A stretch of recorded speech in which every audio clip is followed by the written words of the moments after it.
Assistant sub ইন্সপেক্টরের বড় নিয়োগ, 4000-এর মতো নিয়োগ হবে।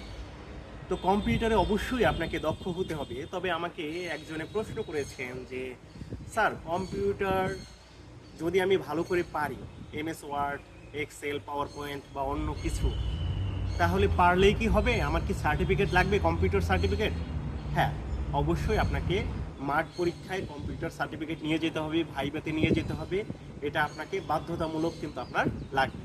তো আপনারা এখন এই কম্পিউটার সার্টিফিকেট কিভাবে সংগ্রহ করবেন বা কিভাবে আপনি করবেন, এর জন্য অবশ্যই আপনি যে কোনো প্রাইভেট কম্পিউটার প্রশিক্ষণ কেন্দ্র, যে কোনো বেসরকারি, যে কোনো সরকারি, সেখানে গিয়ে আপনি কিন্তু ভর্তি হতে পারেন 3 সপ্তাহের অধিক এরকম একটা কোর্সে, যেখানে এমএস পাওয়ার পয়েন্ট, তারপর এক্সেল, তারপর এমএস ওয়ার্ড, বাংলা, ইংলিশ এরকম লেখা আছে।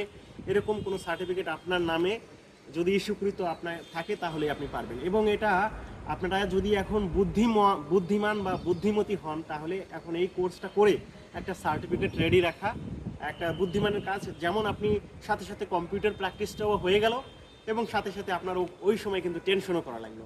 আর যদি কোনোভাবে আপনি এখন করতে না পারেন, ওটা কোনো এক জায়গায় ভর্তি হলে এই সার্টিফিকেট ম্যানেজ করা যায়। তো এই কম্পিউটার বিষয় গেল। এরপর মাঠ পরীক্ষা বা অন্যান্য বিষয়গুলো কিন্তু আপনাকে ফিজিক্যালি ফিট থাকতে হবে। লিখিত পরীক্ষার প্রস্তুতিও কিন্তু ভালো করে নিতে হবে। তো এসআই সার্জেন্টের কোর্সও চলমান এবং এএসআই লিখিত পরীক্ষার কোর্স সামনে আমি শুরু করতে যাচ্ছি। কেউ যদি সামগ্রিক প্রস্তুতি নিতে চান, আমার সাথে যোগাযোগ করতে পারেন। ডিসকাউন্টে ভর্তি চলছে। সবাইকে অনেক অনেক ধন্যবাদ।